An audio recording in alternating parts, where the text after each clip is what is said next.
Eh bien salut à toutes et à tous, c'est Zido et aujourd'hui on se retrouve pour une nouvelle vidéo. Donc aujourd'hui je vais vous montrer comment aller plus vite au Scube.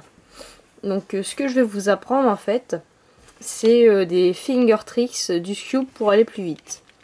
Donc si vous faites du Scube et que vous savez le résoudre, vous devez savoir que pour le résoudre il y a deux algorithmes importants.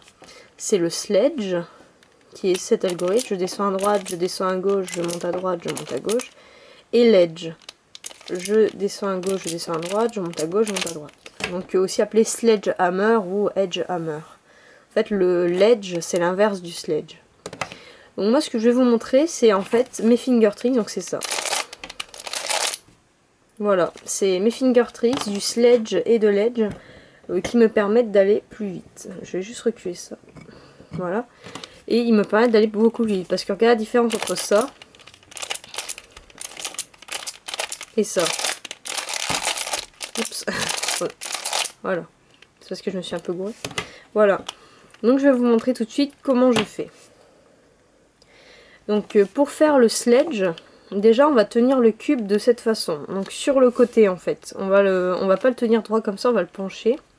Et on va le tenir par ces trois faces là. Les trois centres qui sont à l'opposé de votre face. Donc de cette façon. On va prendre le cube en mettant nos doigts comme ça. Donc le pouce sur l'avant, deux doigts au-dessus et les autres doigts sur l'autre face. Et en premier on va faire ça. On va tourner avec notre main. Ensuite on va pousser avec nos deux doigts vers l'arrière. Ensuite on va remonter avec notre pouce et ramener avec notre main. Donc je recommence. On place notre main de cette façon. On tourne avec la main. On pousse avec les deux doigts. On remonte avec le pouce et on remet avec la main. Donc en rapide ça donne ça.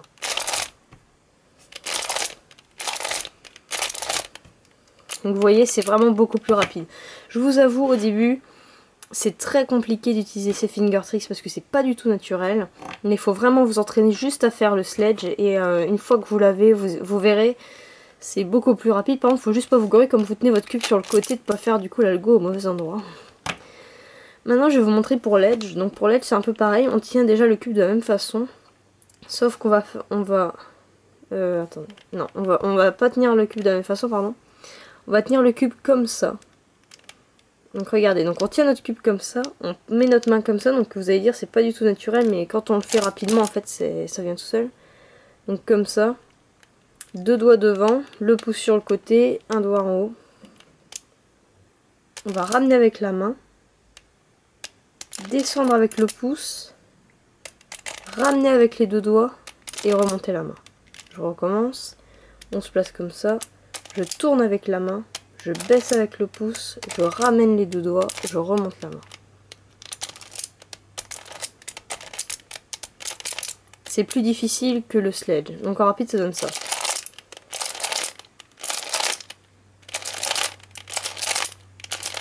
Et le sledge. Donc c'est plus rapide le sledge que l'edge. Mais en fait, l'edge, moi je connaissais personne qui avait des finger tricks. Donc je l'ai un peu inventé moi-même, j'ai envie de dire. Et je trouve que ça va beaucoup plus vite en faisant l'edge de cette façon. Donc du coup moi ça m'a permis d'améliorer beaucoup mes temps. Je suis passée sub 10 vraiment grâce à ça. Enfin surtout je suis passée sub 9 grâce à ça.